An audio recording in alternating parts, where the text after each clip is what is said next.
YouTube channel subscribe करें और घंटी को दबाएं। नंबर 7569043114। यार दोनों बैकुंठपुर के बाजार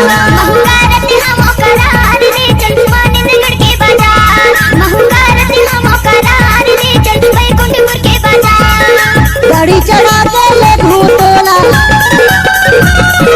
गाड़ी चढ़ा के ले घूटोला जल्दी मुझे वो नाचन दे पटुआ की टुरला महूकारते हम करार ले जसवानी नगर के बाजार महूकारते हम करार ले बैकुंठपुर के बाजार। चले घूमेला जा बोल यार दोनों मानंदगढ़ के बाजार, चले घूमेला जा बोल यार दोनों बैकुंठपुर के बाजार। जब तक सूरज चल रहेगा तब तक अनुज भाई का नाम रहेगा।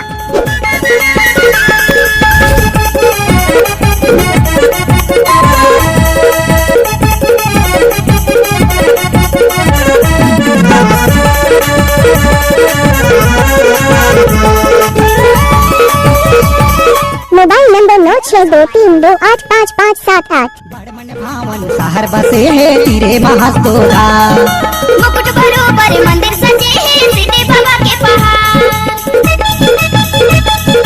बड़मन भावन शहर बसे है तीरे महास्तोरा, मुकुट बरोबर मंदिर सजे है सीधे बाबा के पहाड़। आनी बनी के जनल देहू,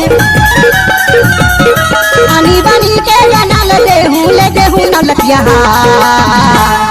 महूकारते हम करार ले जसवानी नगर के बाजार महूकारते हम करार ले बैकुंठपुर। डीजे अनुज भाई पटवा वाले मोबाइल नंबर 7569404314। चले घूमेला जा बोल यार दोनों बैकुंठपुर के बाजार।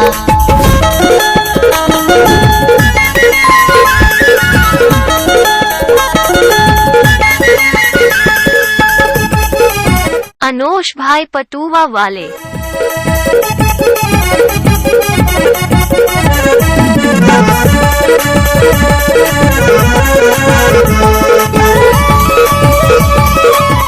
जब तक सूरज चंद रहेगा तब तक अनुज भाई का नाम रहेगा। हजारी होटल के पेड़ा मिठाई खा ले वो भजिया समोसा, पानी खा के मुंडा रंगा को देखा वो फिल्म तमाशा। Mobile number 9623285578। मिठाई खा ले वो भजिया समोसा, पानी खा के मुंडा रंगा को देखा वो फिल्म तमाशा।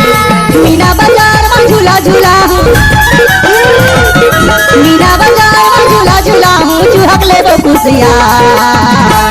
महूकारते हम करार ले जसवानी नगर के बाजार महूकारते हम करार ले बैकुंठपुर के बाजार। चले घूमेला जा बोल यार दोनों सोनात के बाजार, चले घूमेला जा बोल यार दोनों जनकपुर के बाजार।